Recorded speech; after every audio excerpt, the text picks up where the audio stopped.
मला ठाऊक आहे शत्रू तुला हानी पोचवण्याचा प्रयत्न करतोय, पण मी त्याचं रूपांतर तुझ्या भल्यासाठी करतोय. चिंता सोड आणि आता शांतपणे ऐक. मनातील सर्व इच्छा ह्या पूर्ण होतील.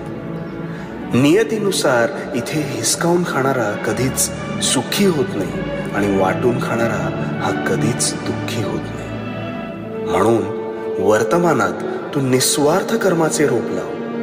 कोणाच्या आशेवर अथवा मदतीला अवलंबून राहू नकोस, कारण त्या रोपावर येणाऱ्या फळावर अधिकार हा फक्त आणि फक्त तुझाच असेल.